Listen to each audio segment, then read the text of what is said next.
Sprouts and Ground, folks. What we have here is another video. This is a new commercial customer. We have another commercial customer on the other side of the building, but this is our first time here. And according to the customer, they just moved here, I want to say 2 or 3 weeks ago. They turned the heat on for the first time today, and they got cold air blowing out the vents. Now guys, looks to be a newer 4-ton gas pack rooftop unit, but as soon as I turned the thermostat on and got up here, I heard my inducer motor run, and my burners, I heard them ignite, but it turned off like after a half a second. Instantly guys, I popped my flame sensor out and I checked it out, and sure enough, this flame sensor was covered with oxidation. And that is normal after a while for your flame sensor if you don't clean it. If no one comes up here every year to do a heat maintenance, oxidation covers the sensor, and now you got cold air blowing out the vents. But I cleaned the sensor, popped the sensor back in, and it fired up. Now the customer has warm air blowing out the vents. But the reason why I'm making this video, guys, especially if you're doing gas furnaces and or gas pack rooftop units, if I had to clean this flame sensor and put it back in and it still didn't work, that will lead us to other issues here, not just a bad flame sensor. Here's what I want to show you guys here. Whenever you look at the burners, in this scenario, we have 3 burners. If all your burners aren't igniting, then that isn't a flame sensor issue. I repeat, if all your gas burners aren't igniting, then you have an issue not related to the flame sensor. How I would troubleshoot that, guys, if all of my burners aren't igniting, first thing I want to do is I want to check my gas pressure here. In this case, we have natural gas. Make sure you know your fuel source, whether it be LP or natural gas. Make sure your inlet side and your outlet side is where it's supposed to be. If my gas pressure is okay, I got my manometer hooked up, my gas pressure is fine. Next, what I want to do is I want to pull my burner assembly. Now guys, this is very, very important with older gas furnaces and gas pack rooftop units. This is a newer rooftop, so you can't see it in this video.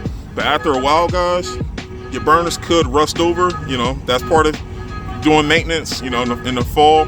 But whenever you guys do your heat maintenance, you want to inspect your burners and clean them, because after a while, guys, if your burners accumulate rust and scale, that could clog up the burners, and after a while, now you're not going to have gas going through all your burners. And guys, if all your burners aren't firing, chances are that heat is not going to reach your flame sensor, and now you're not going to have any heat. So guys, do a visual inspection. If the burners aren't all firing up, pull them, clean them, and also check your gas pressure to make sure this unit isn't under firing. Now, another scenario, guys, if your burners are clean, or if your burners are all firing up and your flame sensor is cleaned, or you even replace the flame sensor and it's still not working, I would check the ground at the unit, guys. Your ground wire, you know, this is a 3-phase, I think it's a 460. Yeah, this is a 3-phase 460 unit.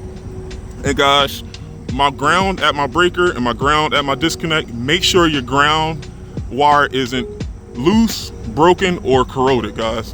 Any one of those 3 scenarios, guys, will cause issues, because your flame sensor uses flame rectification, which includes the ground, to sense the flame properly, guys. And if you have, you know, corroded, and this doesn't happen instantly, this happens over time. If your ground wires starts to corrode and break away, your AC will work fine, but this will cause eventual issues with your heat, because like I said, guys, that's just how the flame sensors are meant to work. Without proper grounding, even with a new flame sensor, you still will run across the same problem. So make sure you check your grounds. It only takes 2 seconds to do. Either at the, I will start at the unit, at the disconnect, since it's a rooftop unit, and also go downstairs at the panel, make sure nothing's missing or disconnected. Once you verify that your ground wire is connected at the breaker and at the unit, I would check every ground inside the unit. For instance, with your blower motor and inducer motor, make sure nothing's loose or not touching a solid piece of metal.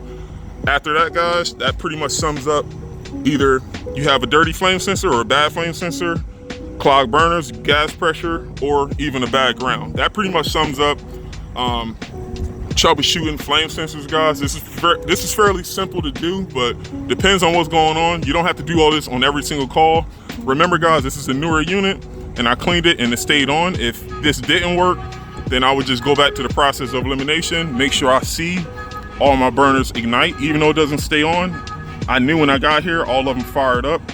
And that's what led me to think that I just have to pull this flame sensor out to check it, guys. So there you have it. Always look at what's going on before you just start, going through everything. But like I said, guys, this is a simple service call. Let me know in the comments if you have any questions. Peace out. I'll see you guys on the next one.